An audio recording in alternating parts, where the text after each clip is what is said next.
Bonjour. Nous parlerons aujourd'hui ensemble de prise de notes à partir d'une information orale. C'est une situation à laquelle vous êtes constamment confronté. Et pourtant, avez-vous pris le temps de définir une méthode, d'établir une stratégie? Nous verrons en effet que la prise de notes, ce n'est pas seulement des techniques, une méthode, mais c'est aussi et peut-être surtout un état d'esprit. Alors, quel plan allons-nous suivre? Nous allons nous appuyer sur la roue de Deming, qui est le cycle de l'excellence.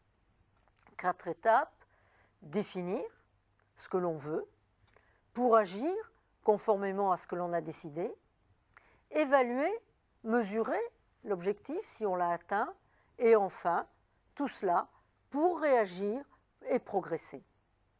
Alors, que verrons-nous à chaque étape? Définir, nous regarderons quel est le mécanisme de la prise de notes, qui sont les acteurs, comment se préparer à cette prise de notes. Agir, ce sera comment peut-on écrire de façon efficace, comment peut-on organiser sa prise de notes et comment réagir dans les cas difficiles, parce que cela existe bien sûr. Enfin, évaluer, ce sera exploiter ces notes en tenant compte du mécanisme de déperdition de la mémoire. Et tout ça, pourquoi? Pour vous permettre d'améliorer vos méthodes, pour vous permettre de progresser et de devenir quelqu'un d'efficace. C'est bien votre but, n'est-ce pas?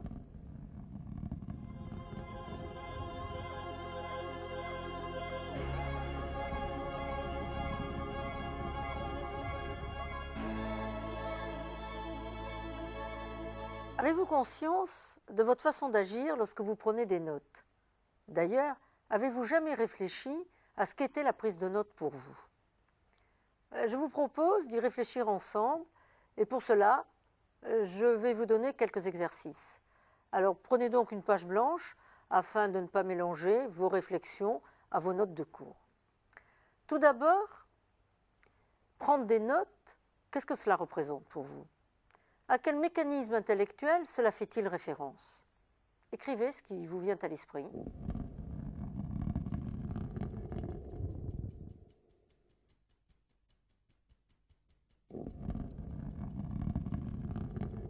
J'imagine bien évidemment que vous venez d'écrire des verbes d'action, parce que prendre des notes implique fortement le preneur de notes, donc vous implique fortement. Essayez donc maintenant d'établir une chronologie d'action entre ces verbes. Classez-les comme ça, spontanément.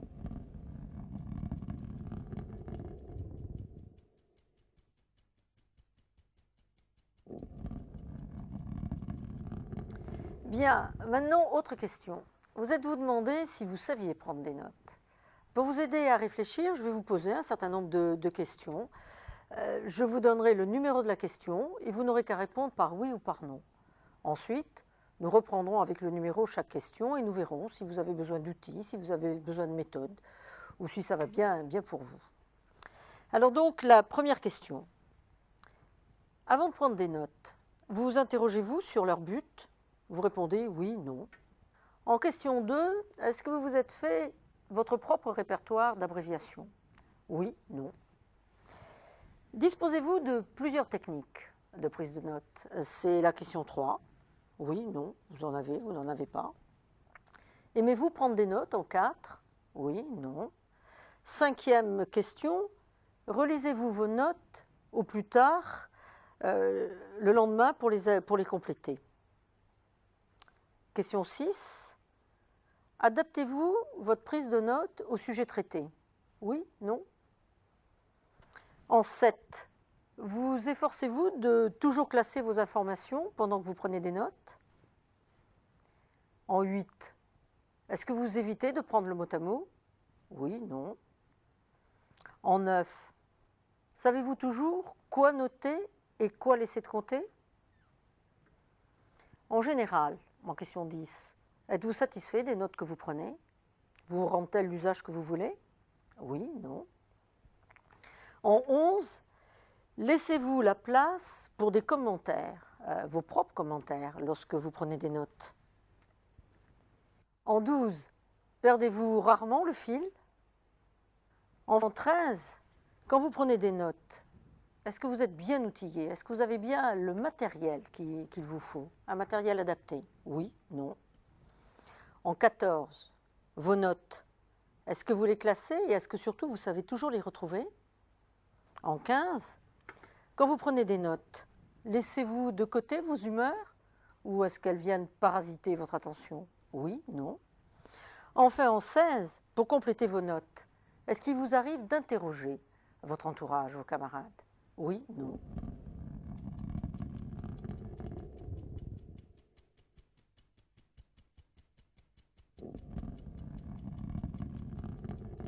Vous avez donc maintenant répondu à l'ensemble de ces questions. Il n'est pas nécessaire finalement de savoir quelles étaient ces questions-là. Mais je vais vous redonner le numéro et on va essayer. Vous allez essayer, pas moi, vous allez essayer de voir ce qui vous manque exactement. Alors si vous avez répondu oui partout, bien évidemment, vous savez prendre des notes. Je n'ose pas dire que vous pouvez fermer votre poste, mais pourquoi pas.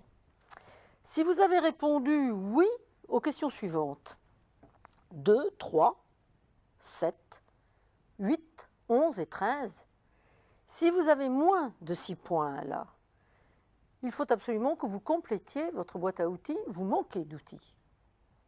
Si pour les questions 1, 5, 6, 9, 15, 16, vous avez moins de 6 points, c'est que votre prise de notes comporte une façon de les utiliser et qu'il vous manque certaines méthodes pour pouvoir les utiliser. Enfin, avec les réponses aux questions 4, 10, 12 et 14, si vous n'avez pas 4 points, c'est qu'hélas, il vous manque à la fois et un peu de méthode et certains outils. Vous avez maintenant une idée de vos points forts et de vos points faibles. En comparant les résultats de cette réflexion aux éléments que nous donnerons, vous saurez les progrès qu'il vous reste à faire. Voyons, si vous voulez bien, si vous êtes très différent de vos camarades.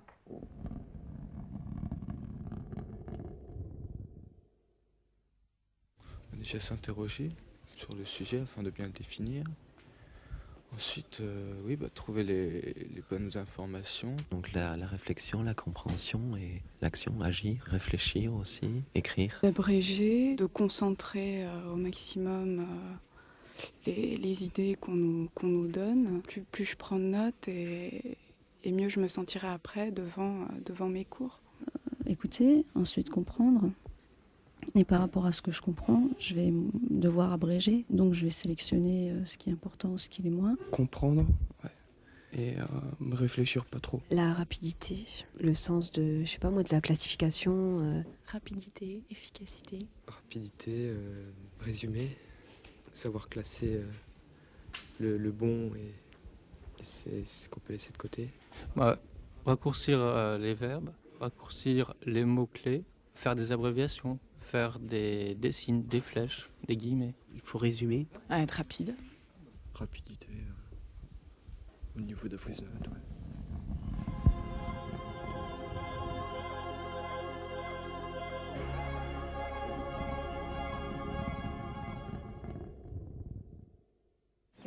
Oui.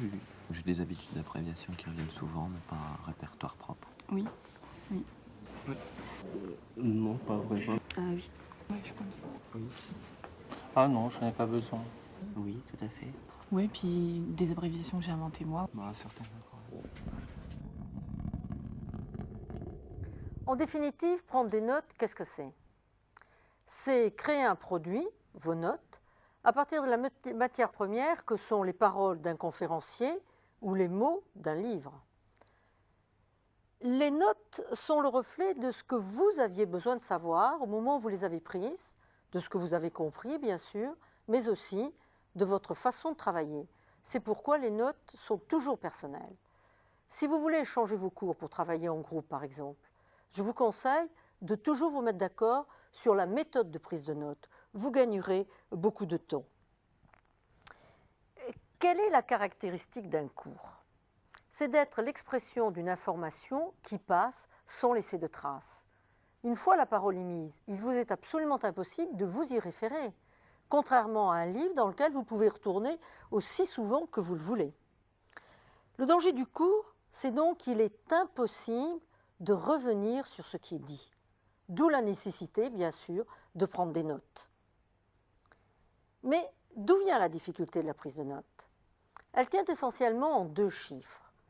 Nous parlons à la vitesse de 150 mots minute et nous écrivons seulement à la vitesse de 27 mots minute. Ainsi, j'ai beau parler lentement et vous écrire très très vite, il vous restera toujours un décalage à gérer. Il vous est donc physiologiquement impossible de retranscrire tout ce qui est dit. Noter intelligemment ne sera donc pas tout noter, car le bon orateur va toujours introduire des redondances pour vous permettre de rattraper ce décalage. Noter intelligemment sera choisir. Je pense, oui. Ça dépend, des fois c'est un peu difficile. J'essaie de prendre ce qui me semble le plus nécessaire, mais... Oui. Si je comprends le cours, je sais forcément ce que je dois prendre et ce que je dois laisser. Bah ouais. En fait, tout est intéressant. Au début, non, mais après, quand on passe les différentes années, ça vient tout seul, je pense. Oui, en général, oui. Ça, c'est la chose la plus dure. Généralement, j'essaie de faire le tri moi, et comme le cours est assez frais quand je rentre le soir, je peux compléter si vraiment il y a des choses qui me semblent importantes et que j'ai pas eu le temps de prendre pendant le cours. Non, pas vraiment. Je copie tout. Bah, étant donné que c'est la première année, j'ai un peu peur de louper les informations importantes, donc j'essaie de prendre le maximum. Je vous le disais, noter intelligemment, c'est donc choisir entre ce que vous entendez et ce que vous écrivez. Noter, c'est trier entre l'information qui vous est donnée et ce qui est du domaine de la redondance. Et la véritable difficulté réside dans ce choix, car vous devez faire cela très vite, puisque c'est l'orateur qui imprime le rythme. Faire un choix est un travail intellectuel, un mécanisme mental qui demande plusieurs actions. Tout d'abord, écouter ce qui est dit. Ensuite, comprendre l'information qui vous est donnée. Analyser pour organiser vos idées. Et enfin, sélectionner et faire la synthèse. Écrire ne vient qu'en tout dernier lieu. C'est un outil et rien qu'un outil. Par curiosité, était-ce ces verbes que vous aviez choisis? En vous les donnant ainsi, la logique de leur enchaînement vous paraît certainement évidente, mais est-ce que ça l'est vraiment? Écouter d'abord, analyser ensuite, sélectionner et comprendre. Comprendre, analyser, sélectionner, écouter. Et l'écoute en premier, ensuite analyser, et puis on sélectionne, et voilà, la compréhension devrait suivre normalement. Pour écouter, sélectionner, analyser, comprendre. Écouter, comprendre, sélectionner, analyser. Comprendre, écouter, analyser, sélectionner.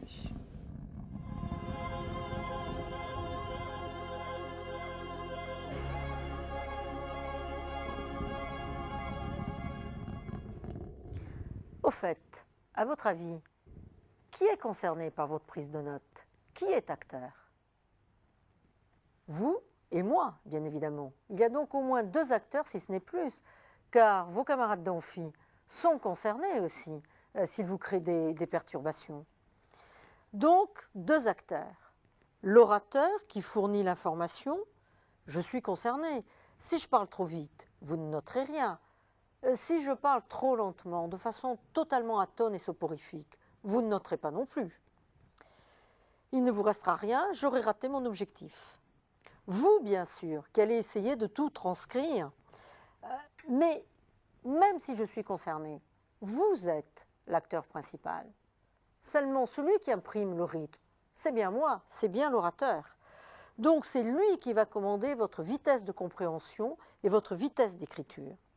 Vous devez donc vous adapter. Il est donc important que vous ayez réfléchi à ce qui pouvait perturber votre prise de notes, que vous réfléchissiez aux méthodes que vous allez vous donner. Faisons d'ailleurs un exercice. Tracez 2 colonnes.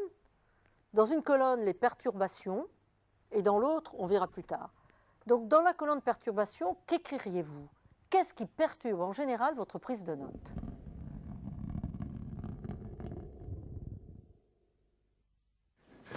Une émission de télé. trop de bruit ou bien des interruptions répétées d'amis ou de personnes qui me demandent des choses pas très importantes. Le fait de ne pas comprendre des fois ce que je note. Le bruit. Un manque d'intérêt pour la question qui est évoquée. Là, les bruits autour de moi, les autres personnes. Mes humeurs. Et puis l'intérêt des choses que je prends en note, quoi. Le bruit, les claquements de porte, tout ça, je supporte pas. Les voisines, les voisins. Quelquefois, des pensées personnelles et une fenêtre. Le bruit, changement de cartouche. En fait, c'est le plan. Et quand le prof ne met pas le plan au tableau, c'est souvent le cas, on ne sait plus trop où on en est. Généralement, c'est des pensées qui s'égarent par association d'idées avec ce que dit le professeur. Rien, une mouche qui vole, quelque chose comme ça, si ça m'intéresse pas trop, on me perturbe vite. Des fois, je pense à autre chose. Je pense pas forcément au cours. Donc finalement, pour vous, les perturbations sont essentiellement d'ordre matériel. Vous ne pouvez pas vous permettre d'avoir un stylo qui écrit mal, une lettre sur 3. Vous n'avez pas non plus le temps, le rythme est tel de changer la cartouche de votre stylo, de changer de couleur à chaque niveau de titre, de fouiller dans votre cartable pour trouver une feuille, ou même de feuilleter votre cours pour savoir quelle est la numérotation. Et encore moins, bien sûr, d'interroger votre voisin pour ce que vous ne comprenez pas. Donc, le principal danger du preneur de notes, c'est bien le maniement permanent de son matériel. Tiens d'ailleurs, pendant que vous effacez à la pâte blanche et que vous attendez que ça sèche, j'ai peut-être dit la phrase essentielle qu'il ne fallait pas sauter. Donc, inscrivez donc sur votre liste l'effaceur. Et avez-vous pensé aux perturbations d'ordre intellectuel? Elles sont nombreuses. Vous ne savez pas écrire un mot, ça ralentit votre rythme d'écriture. Vous ne connaissez pas un mot dont vous ne le comprenez pas et vous hésitez pour savoir comment l'écrire. Vous ne comprenez pas le raisonnement, vous êtes incapable de le noter. L'orateur va trop vite et vous sautez beaucoup de choses. Vous le voyez, la liste de vos malheurs, potentiels bien sûr, est longue. Et je suis sûre que tout à l'heure, quand vous réfléchirez tout seul, vous aurez encore bien d'autres éléments à ajouter.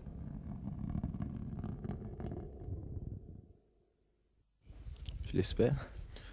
J'essaye, oui. Oui, je ne pense pas suffisamment.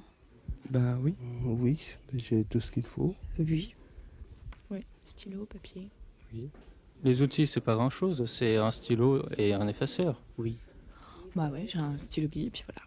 Bah oui, sauf au niveau des feuilles, c'est là que je perds du temps. C'est reprendre une feuille, prendre un classeur, l'ouvrir, une pochette.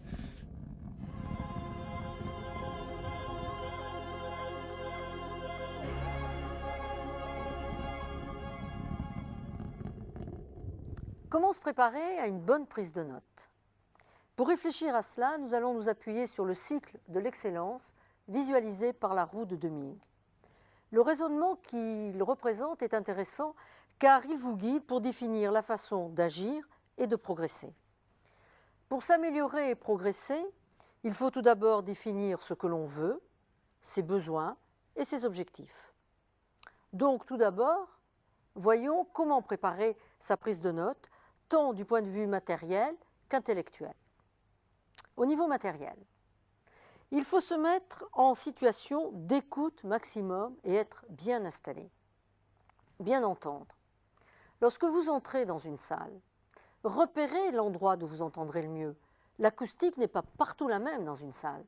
Vous avez aussi peut-être une oreille meilleure qu'une autre. Il faut apprendre à bien se connaître si l'on veut bien prendre ses notes. Bien voir aussi est important. Il faut que vous puissiez suivre les paroles, les mouvements, les expressions de l'orateur. Cela facilite beaucoup votre compréhension. D'ailleurs, faites donc un test. Tournez-moi le dos. Est-ce que vous me comprenez aussi bien? Réfléchissez, quand vous êtes dans un dîner, de qui suivez-vous mieux la conversation? La personne qui est en face de vous ou celle qui est assise à côté? Prenez donc le réflexe, en entrant dans une salle, d'évaluer l'endroit où vous serez le mieux à même d'écouter. Et dans le cas des situations répétitives, Gardez donc cette même place. Vous allez acquérir des automatismes en fonction des habitudes des orateurs. C'est important, vous verrez. Maintenant, imaginons donc les solutions pour réduire les perturbations matérielles. Le stylo, il doit absolument glisser pour éviter l'énervement et la fatigue en fin de journée. Il faut en avoir 2, et de préférence 2 devant vous, pas un dans le cartable, ce qui vous ferait perdre du temps. Les titres. Utilisez donc la typographie pour les différencier. Changer de couleur pour chaque titre vous fait perdre du temps. Jouez sur les majuscules, les minuscules, l'écart par rapport à la marge. Les feuilles volantes. Prenez donc un bloc, vous ne risquerez pas de les mélanger. Mais alors, ayez soin, en haut à droite de la première feuille de cours, d'écrire le nom du professeur ou le titre du cours, le jour et l'heure. Quant aux perturbations intellectuelles, on peut les réduire en ayant simplement un savoir préalable. Bien évidemment, il ne s'agit pas d'apprendre le cours avant de l'avoir suivi, mais simplement de vous remettre en mémoire des données que vous auriez acquises ailleurs. En fait, il s'agit de vous solliciter, de solliciter votre intérêt, de vous motiver à prendre le cours. Cette information préalable peut être obtenue avec un cours de l'année précédente, en consultant les annales sur le cours, ou simplement à partir de l'ouvrage de base que vous a conseillé le professeur et des points de repère qui vous permettront de mieux assimiler son cours. Revenons au P du PDCA. Définir, c'est le point le plus important, définir son objectif. Mais au fait, est-ce que vous le faites, vous? Est-ce que vous définissez votre objectif?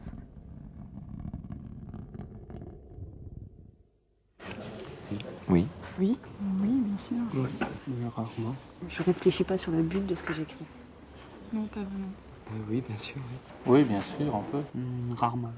Ah non, pas du tout, non. On essaie de prendre le maximum d'informations. Il faut être clair avec vous-même et vous demander ce dont vous avez besoin, soit de notes exhaustives, soit de notes de complément.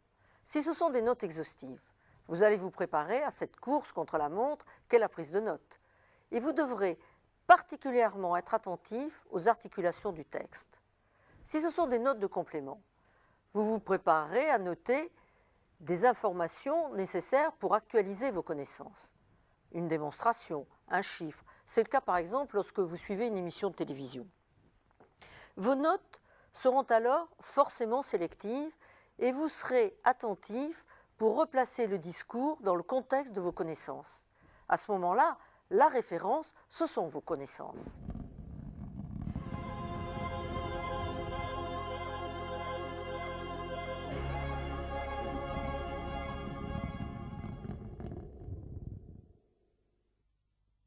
Oui, j'essaye d'éviter, c'est vrai. Non. Oui, oui. Ouais. Oui. Oui. Oui. Ça dépend des profs en fait. Généralement, oui, j'essaie quand même de résumer à ma façon le cours. Il y a des phrases qui sont tellement bien faites qu'en fait on les recopie telles quelles, quoi. Non, au contraire. Je suis d'accord, c'est évident que ce n'est pas du mot à mot. Mais pour cela, il faut savoir analyser la structure du discours. Donc, deuxième étape, le D du PDCA, agir, c'est comprendre et analyser la structure du discours. Il faut être très attentif à tous les éléments qui vont le structurer. En effet, le bon orateur va avoir le souci de vous guider à travers la logique de son raisonnement. Comment? Tout d'abord, par l'introduction. L'introduction va donner tous les éléments qui seront traités. Ainsi, prenons l'exemple. Au début, je vous ai dit moi-même que nous parlerions aujourd'hui de prise de notes, mais pas n'importe laquelle, à partir de l'information orale. Je vous ai dit que nous traiterions de méthode, de technique et d'état d'esprit. Et je vous ai dit comment nous allons le faire en nous appuyant sur le schéma de la roue de Deming. La conclusion, de la même façon, va reprendre les mots-clés. Reprendre les mots-clés du cours ou simplement d'un chapitre ou d'un paragraphe. Les titres de paragraphes sont importants. Ils sont l'ossature du cours. Vous devez faire particulièrement attention aux une ou deux phrases qui suivent ce titre, car ils vous donnent toute l'information. Reprenons un exemple. Je vous ai dit, quelle est la caractéristique d'un cours? Et tout de suite, je vous ai dit, c'est d'être l'expression d'une information qui passe sans laisser de traces. Et c'est bien ça le point important. Tout le reste n'est qu'explication, n'est que développement. De la même façon, lorsque nous avons parlé de la difficulté de prise de notes, je vous ai dit d'où vient cette difficulté? 2 chiffres, 150 mots minutes, 27 mots minutes. Autre point auquel vous devez faire attention, les annonces de début et de fin de paragraphe. Au niveau de la méthode, qu'est-ce que je vous ai dit? Je vous ai dit, noter intelligemment, c'est donc choisir. Ensuite, je vous ai dit quoi choisir? Et je vous ai dit, choisir, c'est complexe. Faire un choix, c'est complexe. En effet, j'ai développé les points de la complexité de ce choix. Un discours a besoin d'articulation logique, c'est le rôle des mots-outils. Les mots-outils sont des conjonctions ou des adverbes qui mettent en évidence cette logique. Leur énoncé doit absolument vous alerter. Alors que sont ces mots? Avec car, en effet, par exemple, je vais introduire la preuve de ce que je dis. Alors qu'avec pour que, en vue de, afin, c'est le but que je vais donner. Bien que, quoique, même si, introduisent la concession. Rappelez-vous, au début nous avons dit il y a 2 acteurs dans votre prise de notes, même si l'on peut considérer que vos voisins d'amphi sont aussi acteurs par les perturbations qu'ils provoquent. Avec d'abord, ensuite, enfin, c'est le temps, la chronologie que je marque. Rappelez-vous aussi, prendre des notes, c'est d'abord écouter, ensuite comprendre, analyser, synthétiser et enfin seulement écrire. Avec cependant, mais, néanmoins, pourtant, c'est l'opposition, le débat que je montre. Dans une théorie, tout le monde pense blanc, cependant, quelques-uns disent gris. Avec or, si, d'autre part, c'est la transition que je marque, alors qu'avec de même que, ainsi que, c'est la comparaison. Ainsi, vous le voyez, il faut absolument noter ces mots-outils car ils aident à la compréhension. Ils prendront toute leur valeur lorsque vous devrez faire vos fiches de synthèse. C'est eux qui vont donner à ces fiches toute la pertinence. Voyons comment nous les avons employés. Dans l'introduction, par exemple, j'ai utilisé pourtant pour montrer l'opposition de situation. La prise de notes est une situation courante, mais vous n'avez pas de méthode. Avec, en effet, je vous ai précisé que je démontrerai cela à partir des méthodes, des techniques qu'il fallait utiliser. Mais attention aux abréviations. Chaque mot doit avoir une abréviation qui lui est propre. En effet, la preuve, en effet, on voit souvent dans les notes abrégées de la même façon par une flèche, donc et d'où. Or, ces 2 mots n'ont pas le même sens. Donc signifie la conséquence d'un raisonnement, la conclusion, alors que d'où montre l'origine. Il est quelquefois important de ne pas faire cette confusion.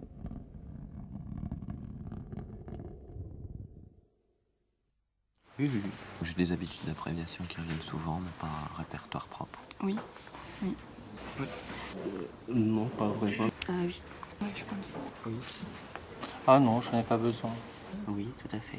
Oui, puis des abréviations que j'ai inventées moi. Bah, certainement. Des abréviations, des idéogrammes, c'est bien. C'est même indispensable dans le cadre de prise de notes exhaustive, comme l'est un cours. Par contre, pas n'importe comment, vous devez réfléchir à une méthode. Vous devez vous créer votre propre répertoire d'abréviations et vous y tenir. Ainsi, prenons l'exemple de tout à l'heure, la différence entre donc et d'où. Vous pouvez écrire pour donc ceci et pour d'où, qui montre l'origine, cela. Vous devez aussi savoir que vous serez amené à créer des abréviations spécifiques pour un cours. Il faut y réfléchir avant d'aller en cours. Cela fait partie de la préparation. En commençant, vous pouviez imaginer que le mot prise de notes reviendrait très souvent. Ainsi, vous avez peut-être écrit prise de notes, normalement au début. Et puis, comme si c'était long, vous avez écrit prise de N, pour terminer peut-être par PDN. C'est bien, mais dans 3 mois, est-ce que vous vous souviendrez que ces 3 mots veulent dire la même chose? Je vous conseille donc, lorsque vous êtes amené à créer ce type d'abréviation, de les noter en début du cours dans un répertoire spécifique pour le cours.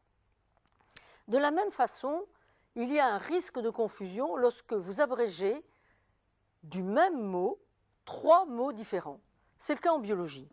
Vous avez par exemple, qui reviennent très souvent, le mot protéine, le mot protéine et le mot protéase. Vous écrivez souvent, pour tous les 3, prot. Il y a là un risque de confusion ou d'erreur. Et même si ce n'était qu'un risque d'imprécision, un jour de concours, cela peut vous coûter quelques places. Vous ne croyez pas que c'est dommage? Il faut bien sûr se défaire du mot à mot. Nous l'avons vu, vous ne pouvez pas tout consigner, c'est évident. Vous n'en avez pas le temps. Il faut sélectionner les phrases essentielles et laisser de côté tout ce qui est du domaine de la redondance. Vous devez donc penser à reformuler. Ainsi donc, notez intelligemment. Intelligemment, c'est un mot compliqué à écrire. Vous pouvez très bien écrire « bien noter ». C'est tout à fait la même chose. Vous devez aussi noter tous les exemples qui vont illustrer et qui vont aider à votre compréhension. Quand je parlais de la pâte blanche, de l'effaceur, notez-le, ça doit faire tilt quand vous relirez vos notes. Faire des économies d'écriture est fondamental, mais ne doit pas se faire au détriment de l'intelligibilité. Vous devez toujours pouvoir comprendre ce que vous avez écrit. Abréger, sélectionner, ne veut pas dire faire l'économie des informations essentielles. Lorsque vous notez une suite de mots-clés, sans aucun lien ni relation, cela vous paraît évident au moment où vous notez. Mais après, est-ce que cela gardera le même sens? D'ailleurs, ce danger, c'est celui qui vous guette lorsque vous faites vos fiches de synthèse.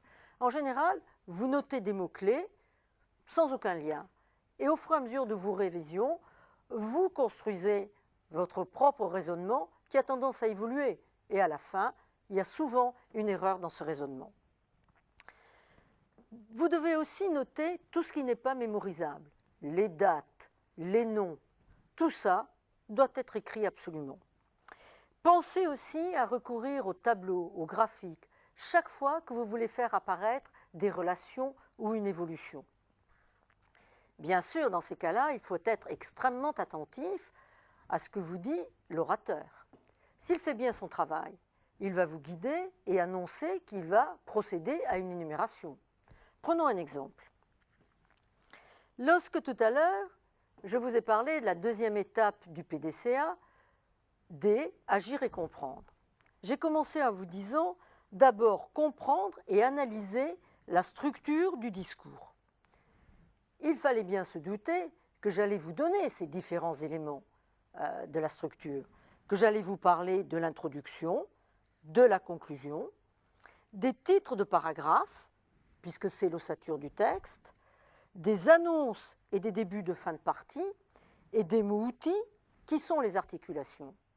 Donc, vous auriez pu avoir le réflexe de vouloir le mettre dans un tableau. Essayons ensemble. Qu'est-ce que ça aurait donné?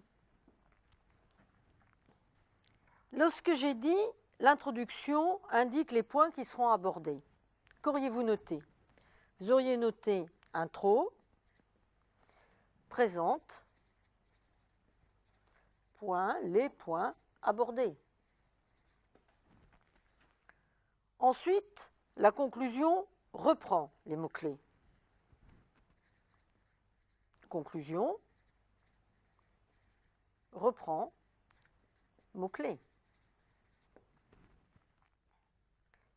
Les titres de paragraphes représentent l'ossature du texte. Vous vous souvenez, une accroche, titre de paragraphe, tout de suite important l'information qui suit.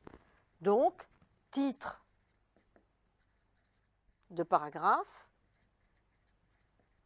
ossature texte. Attention aux 2 phrases qui suivent.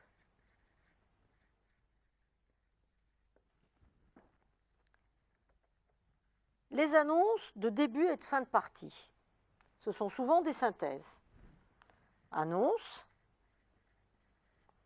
fin, partie, égale synthèse.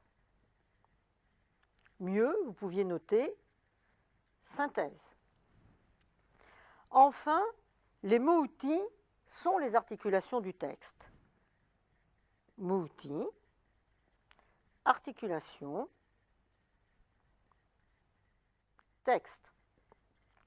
Et là, vous aviez bien la différence que nous avons faite entre l'ossature que représentent les titres et l'articulation que représentent les mots-outils.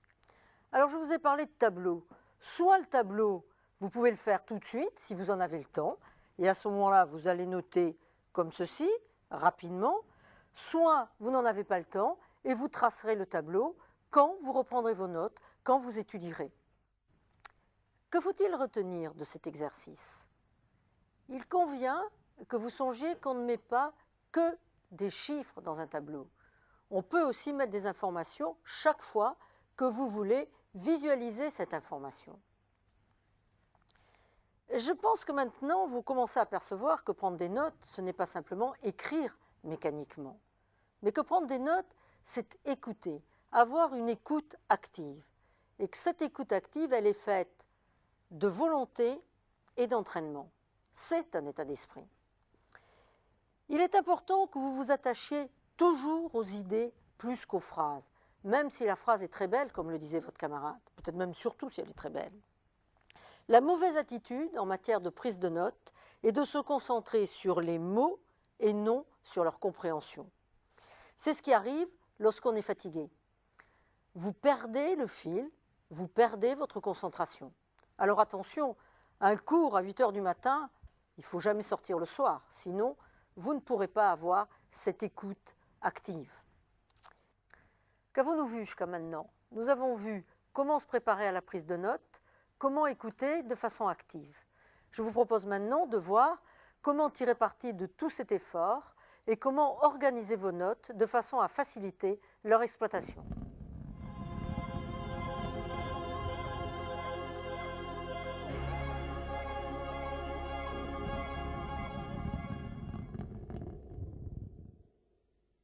Oui, tout à fait.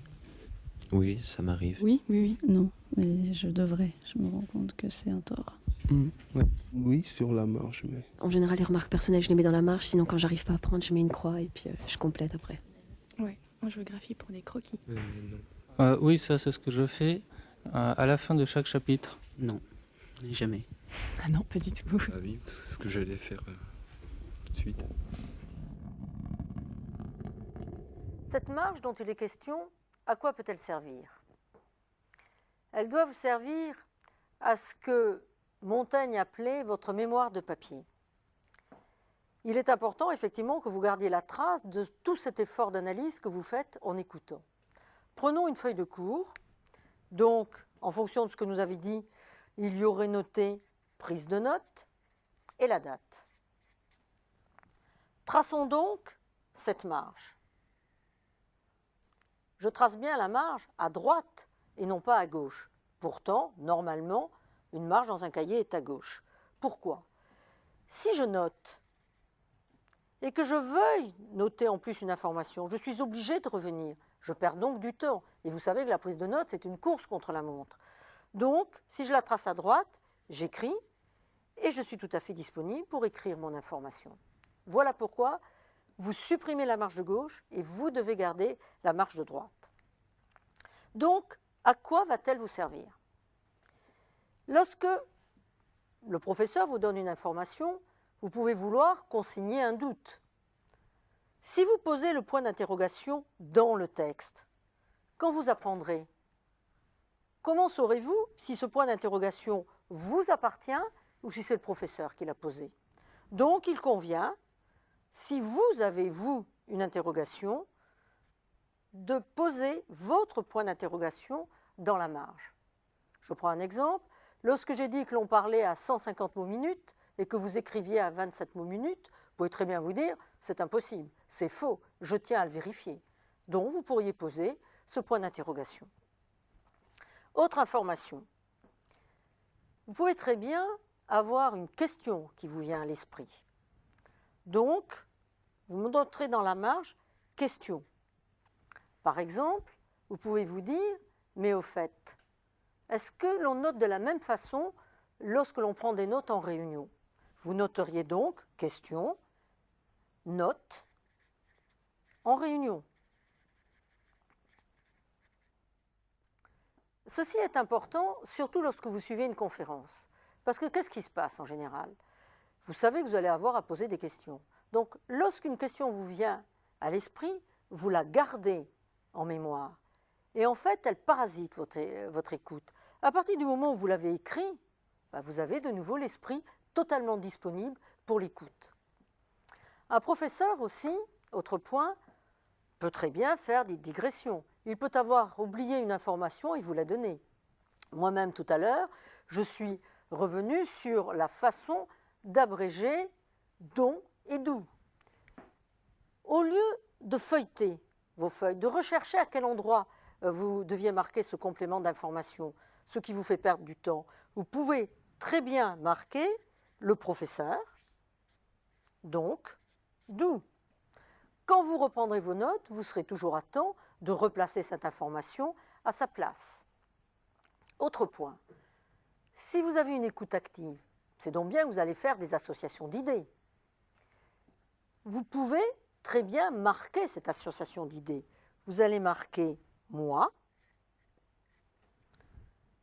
et vous allez marquer par exemple « conferte » les notes à partir de l'écrit. Je peux très bien me dire « mais au fait, je peux utiliser cette technique pour de la prise de notes à partir de l'écrit. » Donc j'écrirai « notes » à partir d'un livre.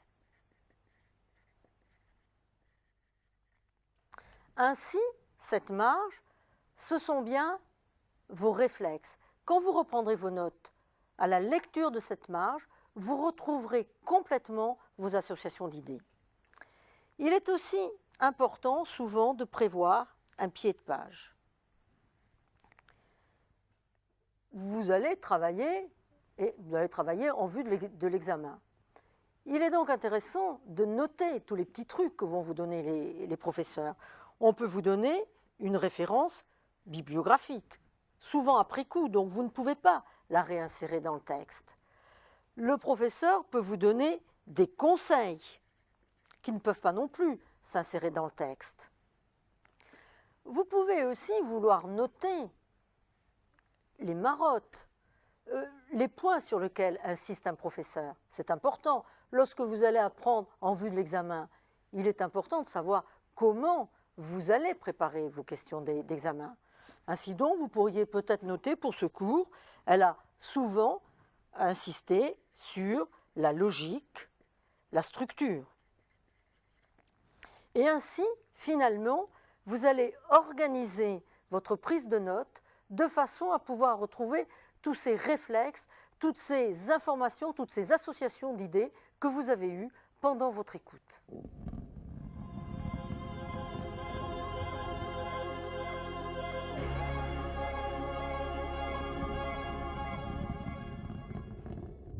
Bien sûr, je suis en train de décrire un cas idéal, mais il existe beaucoup de cas difficiles, alors comment réagir? La prise de notes dépend essentiellement de la clarté de l'orateur, mais ils ne sont pas tous bons et on ne choisit pas son orateur. L'orateur peut être soporifique. Pratiquer cette écoute active vous permet de rester éveillé. L'orateur peut être hermétique. Il a un langage de spécialiste, vous ne comprenez pas son vocabulaire. Attachez-vous à noter les mots que vous ne comprenez pas. Notez le contexte dans lequel ils sont employés. Notez l'idée avec laquelle ils sont associés. Et surtout, n'oubliez pas de poser un point d'interrogation dans la marge pour vous souvenir que votre analyse est peut-être erronée.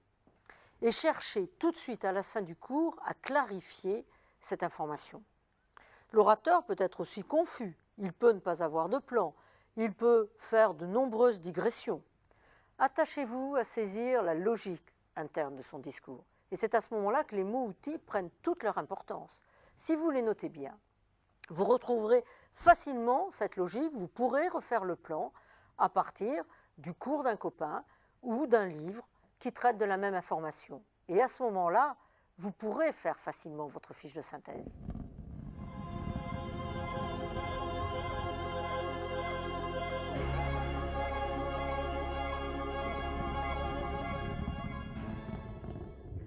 Revenons au PDCA. Troisième étape, c'est évaluer. Quand faut-il agir pour garder des notes compréhensibles? Oui, j'essaye, oui. Le soir même. Oui. Non. Ben là, je suis en train de le faire, c'est ce que j'étais en train de faire en ce moment. Oui, pour corriger éventuellement les fautes d'orthographe quand il y a un vocabulaire spécifique. Ou, Le soir même. Oui, je les relis et je les recopie. Non, pas le lendemain. À la fin de chaque chapitre, je préfère. Généralement, oui. Et je les refais en petites fiches. Non, je devrais, mais non. Donc, soir même. Pour savoir quand travailler et quand relire vos notes, il est important que vous ayez connaissance de la courbe de déperdition de la mémoire. Comme vous pouvez le voir, cette courbe est extrêmement rapide, puisqu'effectivement, si le jour même, il vous reste 100% des informations en mémoire, déjà 24 heures après, vous en avez perdu 50%, et une semaine après, il ne vous reste plus en mémoire que 25% des informations. On comprend donc quels sont les réflexes que vous devez acquérir pour enrayer l'oubli. Ces réflexes sont les suivants. Le jour même, tant que la mémorisation est totale, vous devez absolument relire vos notes. À ce moment-là, vous serez capable de compléter les blancs, vous serez capable de rectifier un schéma incertain, de corriger une abréviation qui ne serait pas correcte. Vous pouvez aussi réécrire les passages peu lisibles. Vous pouvez structurer votre texte pour le rendre plus compréhensible. Quel est l'objectif à ce moment-là? L'objectif est de s'assurer qu'il n'y a pas d'erreur dans votre texte. 24 heures au maximum, dans les 24 heures au maximum, vous devez enrayer l'oubli. C'est-à-dire, vous devez mettre en évidence le plan. Vous allez souligner de couleurs différentes les titres, les sous-titres. Vous allez, si c'est nécessaire, compléter la numérotation. Rajoutez même quelques titres qui vous sont propres pour faciliter votre compréhension. C'est à ce moment-là que la marge de droite, celle où vous aviez vos commentaires, va vous devenir utile. L'objectif est de structurer votre texte pour lui donner du sens. Dans la semaine, et vraiment dans la semaine ou plus tard, vous devez travailler vos notes. Vous devez commencer à les apprendre, même si ce n'est pas l'apprentissage définitif. Vous allez pour cela faire apparaître les informations essentielles. Vous allez surligner les passages essentiels, peut-être mettre une accolade entre des informations qui ont des éléments en commun. C'est quelques exemples. Il est bien évident que chacun d'entre vous possède une méthode qui lui est propre de retenir. Vous allez aussi, vous pouvez encadrer les passages essentiels. L'important à ce moment-là est de toujours pouvoir retrouver à chaque lecture vos associations d'idées, vos mécanismes de pensée. Dans le même temps, toujours dans la semaine, il va falloir intégrer vos connaissances, c'est-à-dire faire ressortir les mots-clés. Alors, vous vous souvenez, on a dit que vous écriviez sur un bloc. Ces blocs, ces feuilles de bloc, vous les remettez après, quand vous arrivez chez vous, dans un classeur. Cela veut dire que vous n'avez écrit que sur le recto, vous avez donc le recto avec vos notes et le verso en regard qui est vierge. Prenez donc l'habitude, ces mots-clés, de les écrire sur cette page qui est vierge. Vous pouvez aussi, à ce niveau-là, ajouter des tableaux synoptiques, ajouter des informations qui vous sont propres. Souvenez-vous, le fameux tableau que nous avons construit ensemble sur la structuration du texte. que vous n'aviez pas fait lorsque vous preniez des notes. C'est peut-être le moment de le faire et de le mettre sur cette page-là. L'intérêt, c'est que vous allez avoir en regard votre prise de notes et vos notes de complément. Bien sûr, je sais, vous avez peut-être l'habitude de noter tout cela sur des fiches intercalaires. Quel est le risque? La fiche, vous pouvez la perdre, elle peut aussi tomber, et à ce moment-là, quelquefois, vous ne la remettez pas à sa place. Même vous pouvez prendre l'habitude, votre fiche de synthèse, de l'écrire sur cette page-là. L'objectif, c'est que vous puissiez vraiment garder en mémoire, en même temps, vos notes de cours et vos notes de complément. C'est votre mémoire visuelle. D'ailleurs, au fait, j'ai oublié de vous demander, est-ce que vous avez, vous, une technique d'exploitation qui vous est propre? Oui, oui. À peu près, même si j'ai quand même des problèmes d'organisation des fois. Oui, oui. Ouais. Pour ça, je suis très très méticuleux. Je suis ordonnée. Ouais.